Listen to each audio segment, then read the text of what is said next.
Thanks for inviting me. Glad to be here. So, my name's Greg. I'm an alcoholic. My sobriety date is September 4th, 1989. I'm in Mesa, Arizona, and my home group is the Family and Recovery Group here in Mesa. I need to start out by saying that this is the first time I've spoke as in a speaker meeting digitally online. So I'm sitting here looking at this and thinking about it, and I have to say it's kind of odd, you know, not being there live and in person. But so if I get a little off track or something like that, because I'm weirding out because I'm talking to my computer screen versus live people, please bear with me. So you know what it used to be like was basically, my first drink happened at about 12 years old or so. I know when it happened and where it happened, but I can't say anything like, well, it made me feel a certain way or whatever, because I really just don't remember any of that. I don't recall. I don't know what happened. All I know is, when the first drink happened, I know that it was a while before the next drink came along. I was lived in Illinois at the time. I'm originally from Indiana. We'd moved to Illinois, and that's where my first drink occurred. But shortly thereafter, we'd moved to Arizona.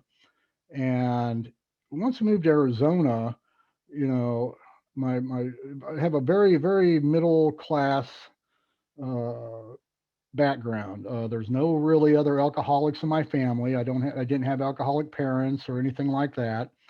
Um, it's just a very very average family and upbringing and situation. And what I do know, though, is the neighborhood we moved into, there were a lot of kids that were all within my age group. So in a way, that was kind of a blessing because it's really cool. It wasn't really a big deal to go out and make friends. On the flip side of that, though, some of those friends, at a very young age, were already liking to party quite a bit.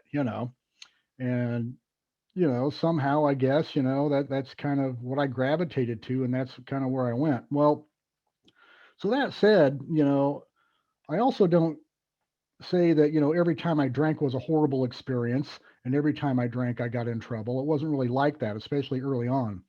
What I didn't know back then, though, that was that, I'm an alcoholic, and I did not know that as life went on, it was going to get worse and worse and worse, and I was not going to be able to stop on my own. I did not see that coming.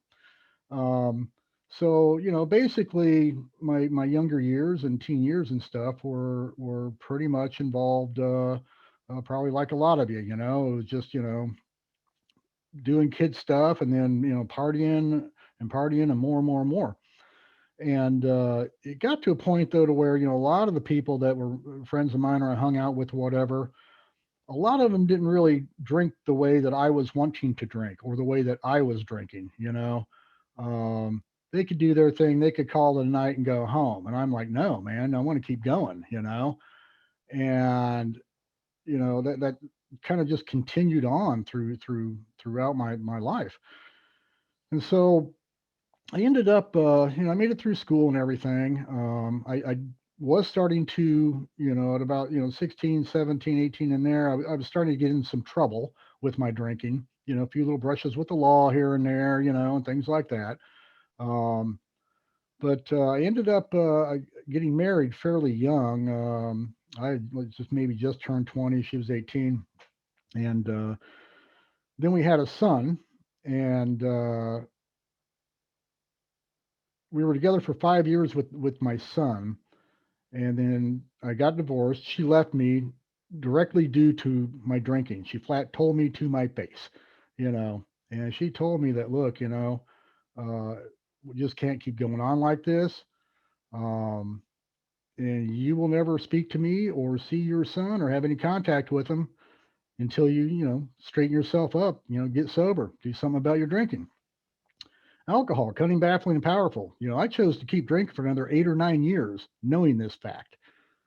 But, I'm a self centered, egotistical, gratification driven alcoholic, man. I want to do what I wanted to do that made me feel good, regardless of the consequences or what anybody else thought. You know, that's who I am. And I would lie, steal, cheat, deceive, con, whatever I had to do, to get through life, to get a drink, to keep everybody off my back. to sustain the mood that I wanted to be in all the time. My world revolved around me and what I wanted to do. My drinking had lots of consequences, and many times I would, briefly feel bad about those consequences. Yet I would go right back out that very next night and do it all over again. You know, knowing that there was probably going to be bad consequences, but knowing that, you know, uh, I could lie to myself. I could justify everything to myself. I mean, I could still do that to this day, being sober. Um, and so I could get through that way, no matter what happens. Um, when I was married and raising my little son, though, after I got sober and started taking steps and had to go back and look into all these things, the way that I was, what alcohol did to me, the way that alcohol made me behave and my thought processes, I mean, it was horrible. It was absolutely horrible. Uh, at one point, my son had come down with meningitis. He was 3 years old, and he was in a hospital. And, I would go to the hospital. My wife would be there, almost 24/7. And as if I was a responsible dad, I would have gone as much as I possibly could and stayed as long as I possibly could and let her go and take a break. But I didn't do that. I would go, I'd put in a visit, you know, I'd play with them a little bit, this and that, talk to the wife a little bit, and then make some BS excuse or lie of why I had to leave, like go back to work or something like that, where in fact I was going to go drink. That's what I did, you know. And so, my whole drinking career was like that. That's the kind of things I did. And I caused a lot of damage to a lot of people. Um, I actually wrecked my car twice, managed to get it back to my house, the same car, two different times. And to this day, I don't know what or who I hit. I didn't get caught, you know, but it happened. Um, so all that said, what happened was that the last couple of years of my drinking, I pretty much had burned all bridges. I had nobody left in my life at all. Even my parents had restraining order against me, couldn't come on their property, contact them, whatever. No friends to speak of. I had acquaintances that I drank and drugged with and things like that, and that was about it. Um, Most of the time, I was homeless and on the street. You know, um, and it went down pretty quick in that last couple of years. Up until that point, I still maintained decent job. You know, but they were starting to come and go pretty quick. I'd get a pretty good job, and then all of a sudden, I'd drink it away. But I was able to land another pretty good job. Um, and at a certain point came though to where it just all just kamikaze. I mean, I was drinking so much, and I was drunk all the time that I was just not employable. You know, I had no real desire to go get a job for whatever reason. And I was really just living on the streets and bumming couches in people's houses and sleeping in their cars or sleeping in a park or whatever it may be. And that was the last couple of years of my drinking. So what happened was I'd spent a couple of weeks. I was in a small weekly rental little hotel um, on Apache Boulevard in Tempe, Arizona, which is a pretty notorious stretch of road. It's not the best of neighborhoods, let's put it that way, by any means. Um, and I was on the last week of a week that I managed to scarf up the money to pay for, and I had no money. I was flat broke. I knew I was going to get booted out. Well, it just so happened though that right next to this place was a little bar called the Tiny Tavern, and anybody that's from out here in Arizona probably knows of the Tiny Tavern. I mean, it's like you know it's a place where the sheriffs and the cops were there every single night for some kind of assault, shooting, whatever it may be. Every single night. I mean, it was that kind of a place, and that's where I was drinking the last month or so of my drinking days. And so I left the Tiny Tavern drunk, and you know I went back to my little room, and I knew I was getting kicked out the next day, having nowhere to go. Everything I owned fit in a small little carry duffel bag. Everything that I had in my life, it was just in this little small bag. And Um, I got to this point, and I always think about this when I'm sharing this, and I try to explain it because I was at this point of emptiness, this darkness that I can't even put into words. Um, it wasn't emotions of rage, anger, resentment, self pity, or anything like that. The best way I can explain it is I was completely devoid of any emotion. I had none. I didn't feel anything one direction or the other. I just didn't want to live anymore. That's all I knew. I did not want to go on. I could not go on in my skin. It just wasn't going to happen. So I decided to, punch my own ticket.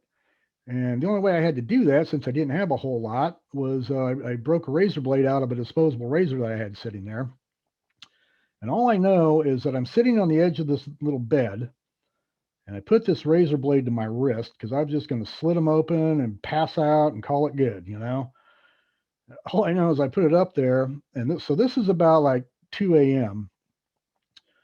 And the next thing I knew was about like 5:30, 6 o'clock in the morning. The sun was coming up and casting through this little window, and I just kind of like all I remember is I opened my eyes and I just had this moment of clarity, this like holy crap, what am I doing?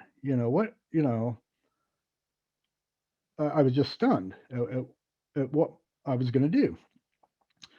Well, being that I had no other family members or anything that were ever involved in recovery, whether it was, drug addiction, alcohol, or Alcoholics Anonymous or anything, I knew what Alcoholics Anonymous was. I've heard of it, of course. Who on this planet hasn't heard of it? But I really didn't know anything about it or what it was or anything like this. Well, just so happens though that a couple years prior to this, I had an acquaintance who actually we dealt drugs together, quite and drank and everything else together, and he had disappeared for a couple of months, and then he reappeared again, actually to buy some drugs from me. And so I was asking him, so well, what happened to you, man? I hadn't seen you for a couple of months. I was figuring he was in jail. And he said, no, man, he got sent to a rehab facility, a 30-day rehab center, Valley Hope down here in Chandler. I'm like, oh wow, man, and not thinking much about it. And in hindsight, I'm like, well, he's back buying drugs from me, so apparently that didn't work real well for him in particular. But anyway, somewhere, this had planted this seed that maybe there's an option and there's things out there that can be done for someone in my situation. I really didn't know. I didn't have a lot of time to think about it. All I knew is I needed help and then I was done. So I knew that my mother worked at a hospital that was about like 5, 6 miles from where I happened to be at. I hadn't talked to her in probably, well over a year. And so I took like one of my two last quarters, and there was a payphone at this place. Some of you out there all remember payphones. Yeah, we had those. Um, and so I was able to call over there and get a hold of her. She actually was still working. I really didn't know if she was or not. This was just, shot in the dark here. And she was actually there. And I don't know really what it was this time when I asked her for help that she said she would, because I had done that so many times in the past and never followed through and lied to them and everybody else and everything else that, I mean, it was so bad, I couldn't believe anything that came out of my own mouth, you know? And for whatever reason, this particular time, she was receptive. She said, well, if you can get over here to the hospital, I'll take you somewhere. I'm like, all right, great. So, I hooked it on over there, and she did. And we went to, she took me to this Valley Hope. And of course, we talked to them, and they were very, very nice and everything else until they got to the $23,000 part of it. And, my mom flat out said, well, we're not paying for it. And I'm sitting there going, dude, everything I own is in this bag. So do you think I got 23 grand? Probably not. What else, what else can you do? Do you have suggestions? And they were very, very nice. They said, well, you could try Lark. Go to Lark and see if they can, help get you somewhere. So I went she took me to Lark, the old Lark that is down by the airport. Um, For you that aren't from Arizona here or whatever, Lark is kind of like the county-run drunk tank, whatever you want to call it. They have a big room. It's all padded and it's all blue. And like a lot of people like me and other winos and other things like that, they would haul in there, let them sleep it off for the night. But they also had a detox facility, and they had a small facility for people that really that asked for help, that actually wanted something. They can put you in there on a temporary basis, and then make some calls around and see if they can get you into some kind of a treatment facility, or however you want to do it. Well, so I went in there, and there's this really nice nurse lady at the reception desk there, and I'm crying, and I'm telling her what's going on, and she interviews me about the whole thing. She says, "Look, we'd really like to help you, but right now though we just have no beds. We're full. We don't have any place to put you." But she told me though, people leave here all the time. Maybe if you come back tomorrow, we can get you in here, and then see if we can help you. And at this point, I just kind of looked at her and said, "Well, thank you very much. I appreciate it." I said, "But for me, there just is no tomorrow. But thanks anyway." And so I started to walk out. And right as I got to the door, she hollered across the room and stopped me. And she said, "Hey, such and such in bed 48 just walked." And I still remember that bed number to this day. "So we have a bed for you. Come back." I'm like, "Great." So that was my start on my journey into sobriety, was right there through Lark. They gave me a big book to start reading. They loaned me one while I was there. I remember starting to read that big book, and like probably every other alcoholic, sitting there marveling at how did they know who the heck I am? How did they know my story? I remember that, and they had a placement counselor there, and he was an awesome dude. He was awesome, and he was trying his hardest and trying his hardest to get me into some place, because there were a couple of nonprofit treatment facilities around the area here. One of them being Sunburst, and but again, everybody was full. And so I was like 15 minutes away from. He extended my stay. You get to stay for, I think, like 12 days or 10 days. Then they can extend you for a couple of times. But there's a certain amount of time, a certain limit, and they just got to cut you loose. And I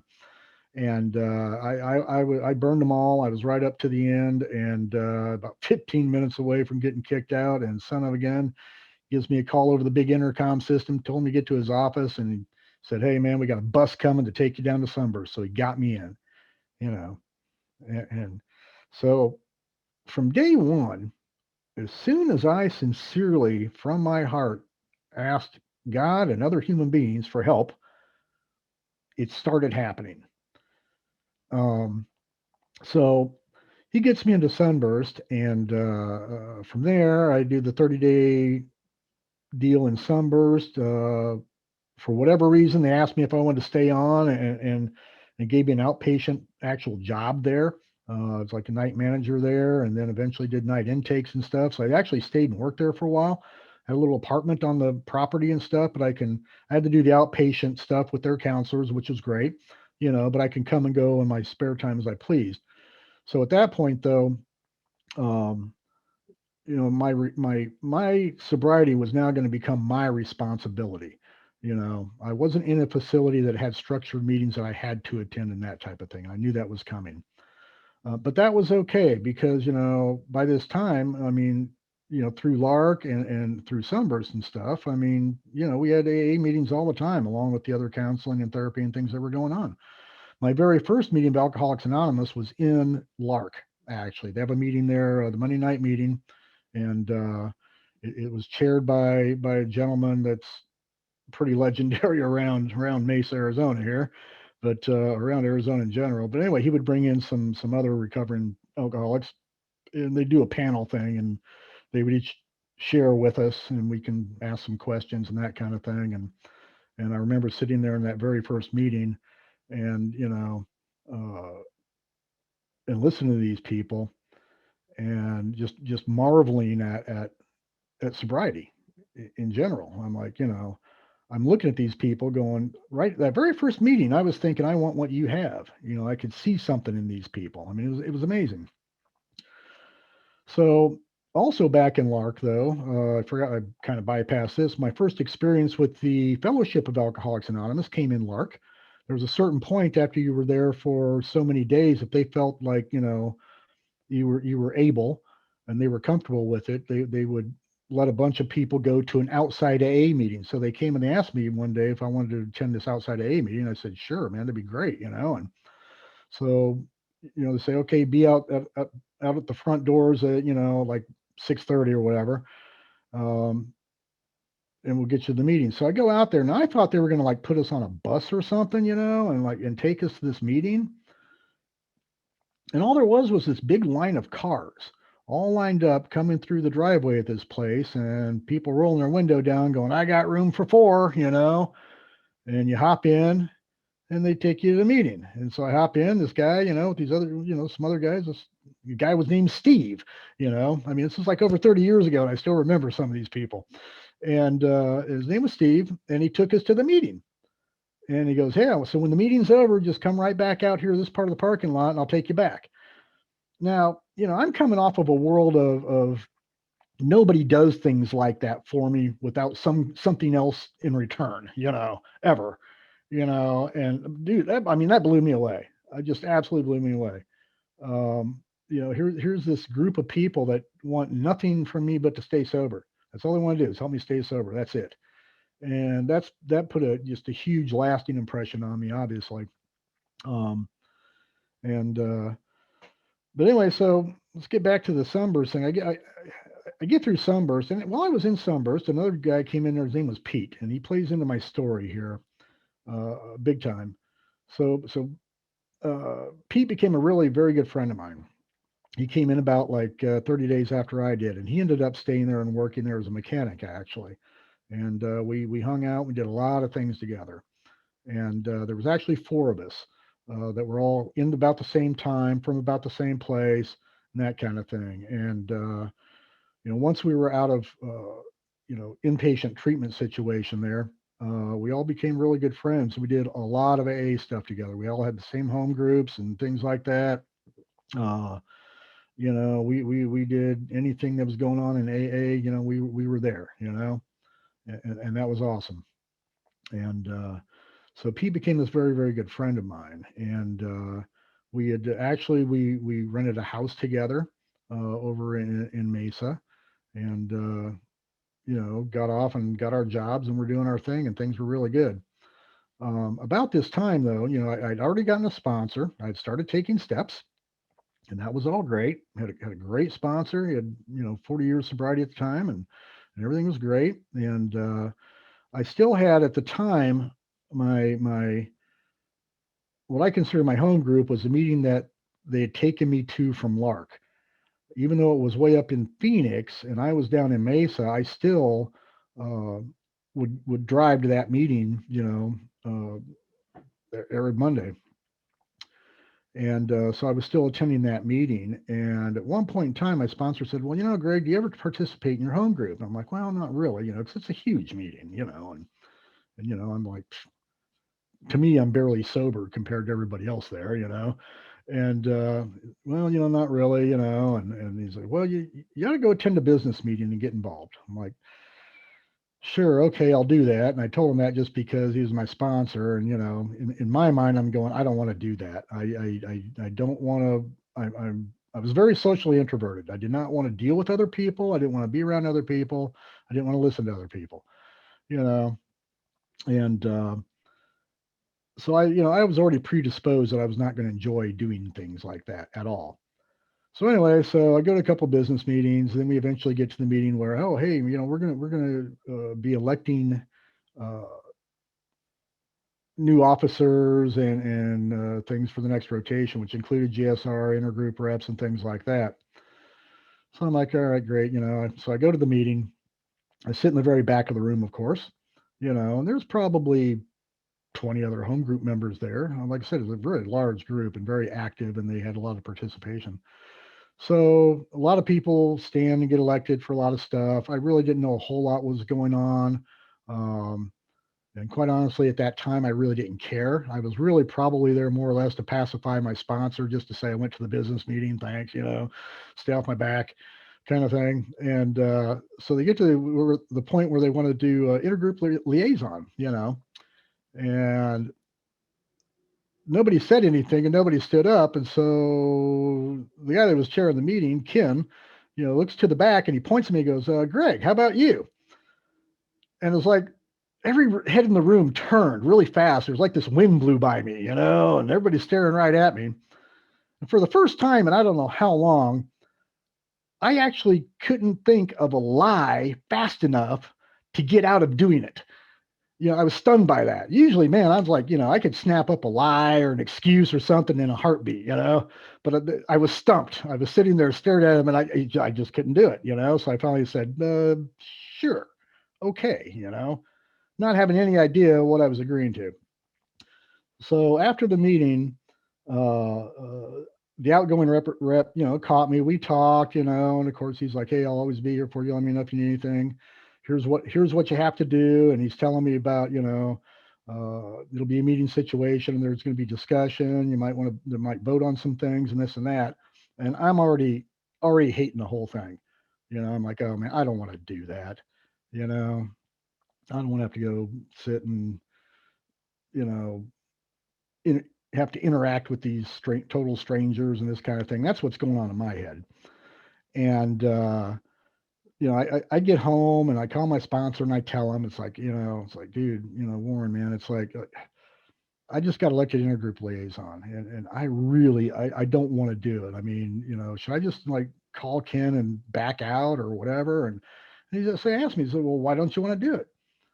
I said, well, I mean, I'm not comfortable in going and sitting in with a group of people like this and strangers. And, I just don't really like other people all that much, I mean, I just don't want to do it.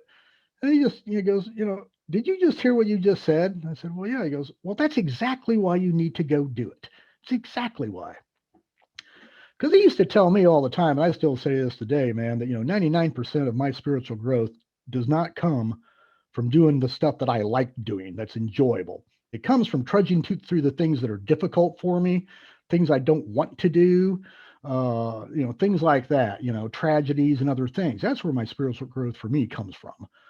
And he was exactly right. Just the fact that I so just did not want to do this. So the day that the first meeting came up, I mean, from the day I woke up, the time I woke up that morning, throughout the entire day, I was thinking about this meeting that night. And I was telling myself how much it was going to suck. And as the day went on, it was going to suck even more. By the time I got off work, going, oh man, a couple hours, I got to go to this meeting. It's going to like really suck. I'm going to hate this. I mean, I had myself so talked in to the fact that I was going to hate doing this. It's unbelievable. And I'm driving up there and I'm still thinking of ways to like, okay, what if I just don't go and say I got a flat tire? Or, all these things are going through my head. I really just didn't want to go do this thing. But I go. And I'm welcomed. Everybody was awesome. Everybody was great. I sat through the meeting and I be honest, I won't say that, oh, gee, I loved it and it changed my perception about service or anything. It wasn't like that. But I walked out going, well, it didn't suck that bad. It wasn't too bad. So, okay. So the next month I go to the next one and it gets a little better. A couple meetings in, all of a sudden they asked my opinion on something. I'm like, oh, you want my opinion? Well, sure. Okay. So, apparently I get, now I start feeling like I was a part of this thing. I was being involved now and I felt a part of, and that was really good for me, actually. One of the blessings of this program, because everybody here is just, help you out, man, and so, that was kind of my first, steps into like, service work like that. So from there, it was chairing meetings and doing that kind of service, and sobriety was good and things were going along really good. I stayed involved in all aspects of service, started sponsoring people, meetings on a regular basis, reading literature, the big book, that kind of thing, for a lot of years. And along the way, about 3 years in, I'd met a really nice lady. a non-alcoholic, not in the program or anything. And we got married, and we still are to this day. And what happened though was in 1998, I started my own business and got involved in that. So now I got business going on, I got a marriage going on, and I have AA, and that's fine. For a long time, I had a pretty good balance with that. What I didn't see coming, what I really didn't know I was doing over a period of time, was that slowly but surely, starting around roughly 2002ish, 2003, somewhere in there, AA started getting kind of put onto the back burner a little bit. It was less and less meetings. There's reasons and excuses to not hit the meeting tonight, kind of thing. And what I didn't know what was happening was I was starting to make it really easy to take AA away from being my priority and start moving it back and make other things my priority in my life. And it was a slow process. Well, that said, we get back to my friend Pete. So Pete had also met a nice lady, got married, and moved not too far away from where I was living. And we'd stayed in touch for a little while. And then we started, because he wasn't going to meetings and I wasn't going to meetings, we started losing touch, and with other AA friends. And of course, if they would call or we'd run into him, it's always some, well, hey, man, we haven't seen you for a while, this and that. And I would just always have a reason, always have an excuse. Oh, yeah, I got really busy with this, and that. I got this going on, but I'll be there. I can make it next week. And then next week never came. And it was a lot like that. And so this went on for quite a while. And after probably a couple of years, I get a phone call one day from my friend Pete. And it was not a good phone call. I hadn't heard from Pete. I hadn't talked to him in months and months and months and months, for actually quite some time. And he had gone back out again. And I'm like, holy crap, I never thought that would have happened. I mean, you know, just no way I would have thought that would have happened. Well, so he'd gone back out, and we talked and we talked. And I told him, well, I'll tell you what, man, I'll come and I'll pick you up and I'll take you to a meeting. And I did. And we got through that meeting. We talked. I said, dude, I'll come get you and take you a meeting every day. I mean, what do you want to do? And that was fine. So we started hitting meetings, which was good because that got me back into meetings as well. So we started hitting meetings on a very regular basis. I'm feeling a little bit better now. I'm kind of back in AA, just hitting meetings. Um, and after a little while, after maybe a month or so of this, I'd call, say, hey, man, you going to pick me up or I'm going to pick you up? What are we doing tonight? And then I'd get a voicemail, answering machine, and I wouldn't hear back from them. And that went on a couple of times. And after a while, I didn't hear from him for like 2 or 3 months. And I don't know what happened. At one point, I drove over to his old house and I looked in through the windows. The house was dark and everything was gone out of the inside of it. Didn't hear from him for, probably a good, it must have been about maybe 6, 9 months later, somewhere in that period. I get a phone call out of the blue from one of our old friends, uh, mine and Pete's, and basically somebody had found him dead in a hotel room down in Casa Grande. Uh, you know, vodka bottles and whiskey bottles everywhere. The whole 9 yards. The only way that they knew how to get a hold of him is my buddy Willie. How they knew to get a hold of him is his name was written in Pete's big book, and his big book was actually in this hotel room. So that's how they knew how to get a hold of somebody. So Willie was calling like me and the other guys that all knew him and letting us know what happened. So we decided to all, meet up and get together because we'd all gone our separate ways in life. And we decided to meet up and get together at this particular meeting, and we did. And, we talked about Pete and this and that. And, something happened at that meeting to me that, it was like just like a slap in the face. I realized that what happened to Pete is exactly what I was doing. I was in exactly on that same path, and I didn't know it. I did not see it coming. And so, of all things, Pete actually did me one last favor. He showed me what I was doing and where I was headed. And that's exactly where I was going. And so from then on, the decision was made to get heavily back in the saddle again, shall we say. And it was meetings and sponsoring and service work And all the things that kept me sober before, I went back and started doing. I still do to this day, because quite honestly, I'm afraid of stopping doing any of those things because I don't know exactly what part of it's keeping me sober. So I'm just going to keep doing them, and that's what I still do to this day. Um, so in the same year, what was that, like 2005? In this same year, the son that I had that was taken from me by the wife that divorced me, she was been remarried and all that good stuff. I knew he was with the one thing about it, she remarried somebody that I knew this person. It was a son of a family friend. I knew was a really good person. So one thing I did feel good about was I knew that he had a good dad and he was going to be taken care of. So that was all good. So anyway, we're like 20 years down the road, and I hadn't seen him, talked to him, really knew nothing about him for like 20 years. My mom had always kept in touch with my ex-wife though, and to find out how my son's doing over the years. And I don't know how she did or what happened, but at some point in time came where she had reached out to his mom and got was able to get a hold of him and found out that he was receptive to wanting to know who his dad was, his biological dad. And so, after a little while, it's like, okay, great, and we arranged it, and he called me, and we talked, and I come to find out he was a chip off the old block. He had his struggles with alcohol and drugs and everything else all of his life. Um, and But he had been sober at this point for about a year. He had gone through a treatment program in Shreveport and all that good stuff. Well, so now we start a conversation. We have phone calls. Several months later, I fly him out here to have a meetup, and we actually get a meet, for the first time in 20 years.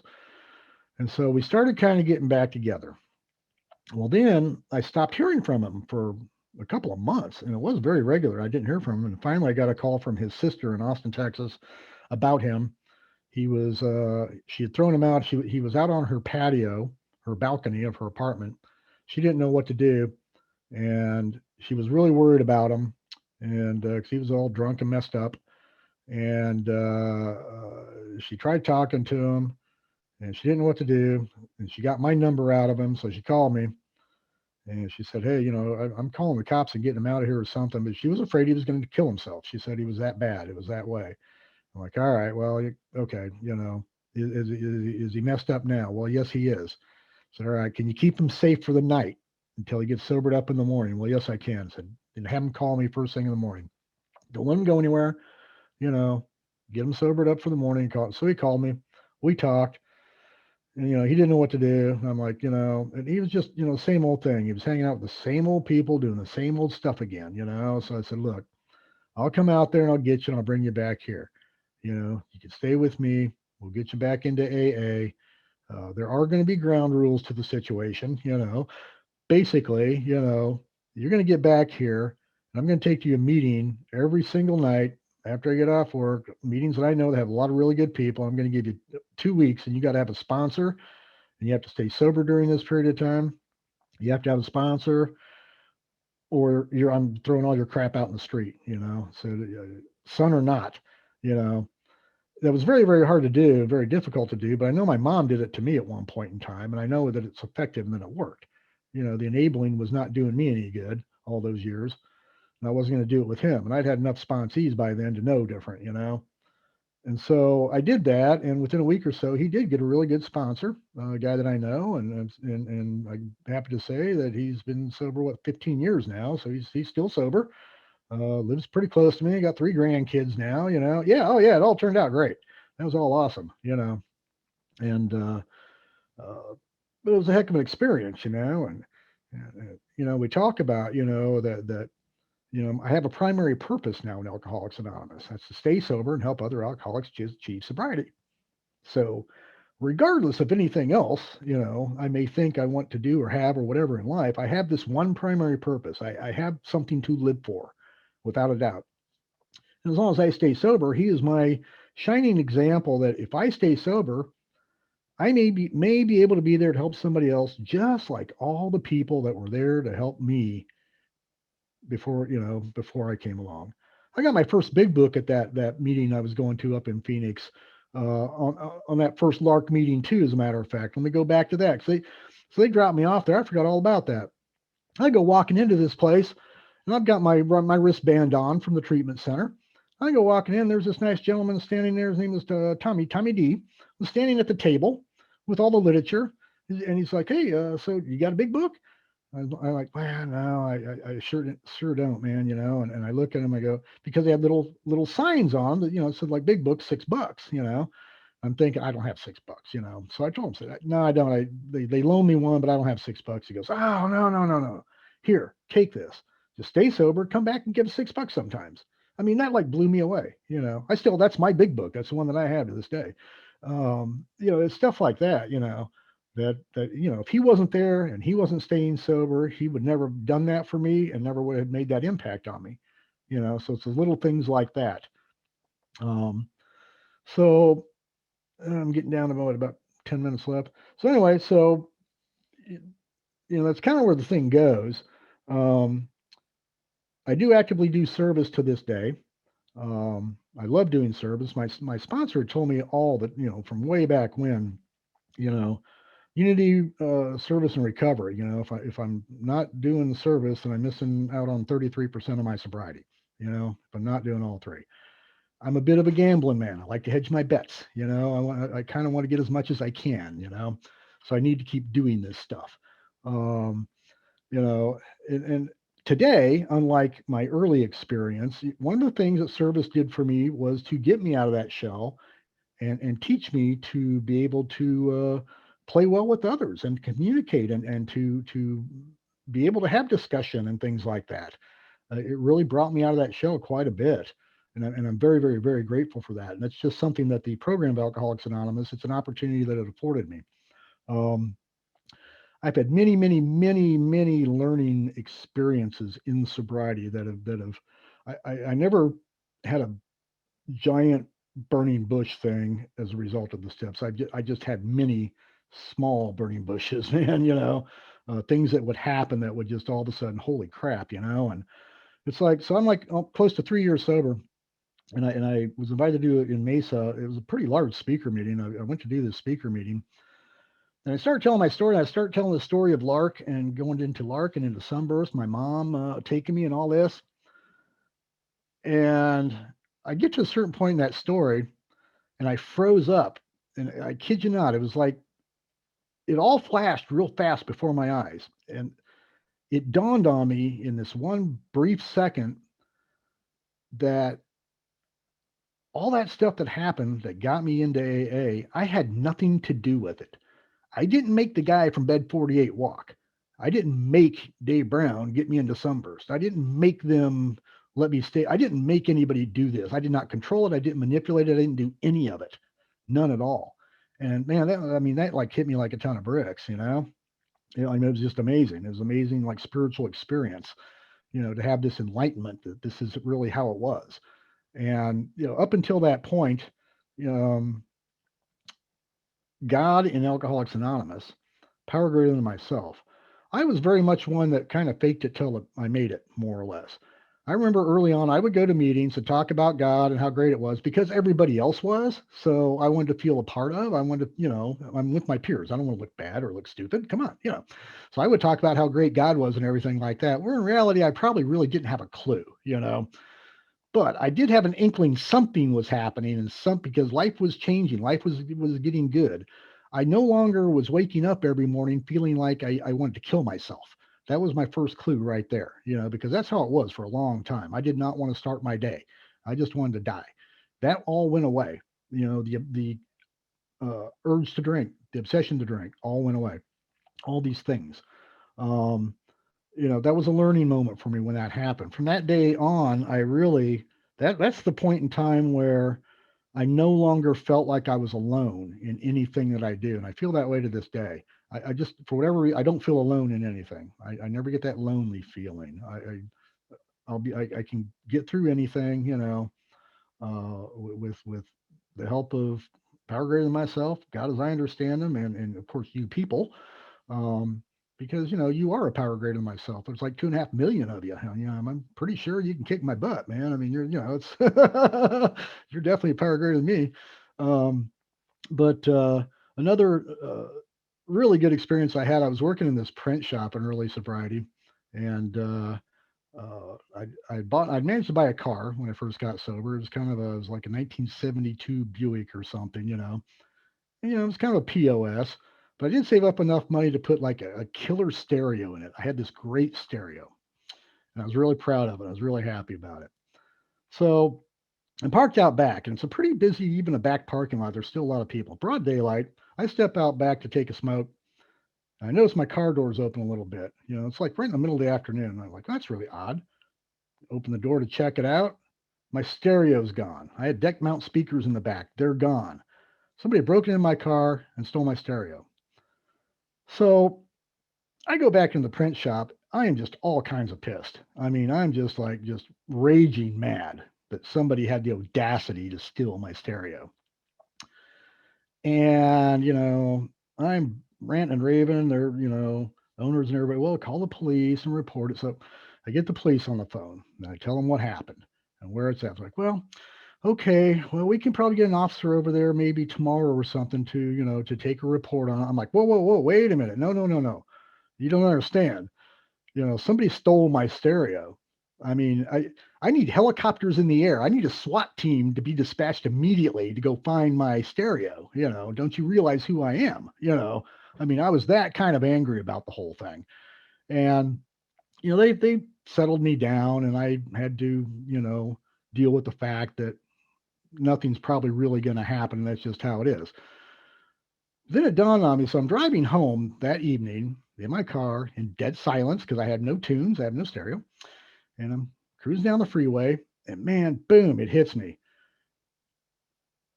I was feeling what all those people throughout my whole drinking career that I caused harm to, and I ripped off, that I violated, that I stole all their crap. I now knew what it felt like. And it was not a good feeling. And I got to tell you, from that day forward, a driving factor and staying sober for me is a fact that, if I stay sober, I do not have to cause harm or damage to others ever again.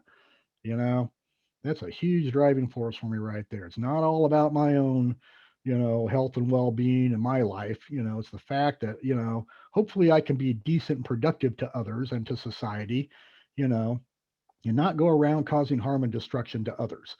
And that's a big deal to me, And I mean, there's I guess we're getting close to winding down here now. We look at my clock, but um, it's just kind of how it's been for me over the years. Some of the things that have happened and the epiphanies and how AA has worked for me. And I know that there's a lot more to come. Uh, I, I I like acceptance. I'm very accepting of the fact that I'm not perfect. I never will be. My character defects will never 100% go away. It's all about minimizing things, and they are. I'm just a whole lot better about a whole lot of things today sober than I was when I was drinking. A lot of things have left me though. I've never been to jail since I got sober. Things like that. It's kind of some of those oddities of sobriety, I guess.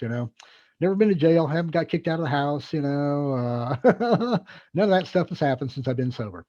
Um, but I know there's a lot more to come down the road, and this is pretty awesome. It's even though it's all on a digital situation here, it's been really nice to be here. Thanks, Dan, for asking me, and thank you all for being here and listening. And I hope you all stay safe and be good. And I guess we can maybe close with the Lord's Prayer.